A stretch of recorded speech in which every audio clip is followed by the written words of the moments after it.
Сәлем достар, ағылшын тілінде the article, артикльдер туралы сөз қозғаймыз. Каналыма тіркеліп, лайк басып, комментарий қалдыруларыңызды сұраймын. Ағылшын тілінде артикльдер екіге бөлінеді. Белгілі артикль және белгісіз артикль. Белгісіз артикль an бұл қызмет атқарушы сөз. Қазақ, орыс тілдеріне аударылмайды. Тек зат есімнің жекеше түрінде ғана қолданылады. Ал белгісіз артикль ол the, яғни ол белгілі артикль. Байқағандарыңыздай, белгісіз артикль екі формада болады, a және n. A формасы ол зат есімдердің жекеше түріндегі дауыссыз дыбыстарға қолданылады.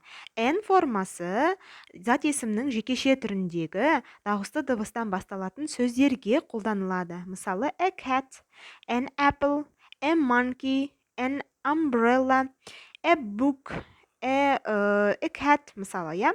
Не себепті a және n белгісіз артиклі болады?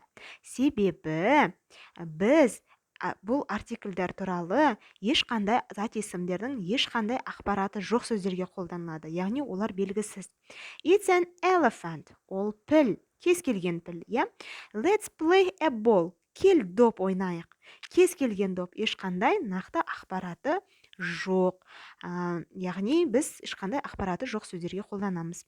Қанекей, мынандай бір тауып көр ойынын ойнап көрейік. Мына сөйлемге назар аударып, белгісіз артикльдің қолдануын ретін қарап түсіндіріп көрейік. It's an umbrella, бұл қол шатыр. Артикль n, себебі umbrella сөзі зат есімнің дауысты дыбысынан басталады. This is a book, this is a phone, this is a dog. Белгісіз артикль қызмет атқарушы. Бұл туралы тағы не білу керек? Бұл туралы біз тағыда мынандай ақпаратпен бөлсеміз. Белгісіз артикль жалқы есімдермен, адам аттары, қала аттары, жануарларға қойылатын аттарымен қолданылмайды. I'm Alice, it's Molly, this is Paris, яғни қала аты. Сәйкес жерге артикль қойып түсіндіріп көр.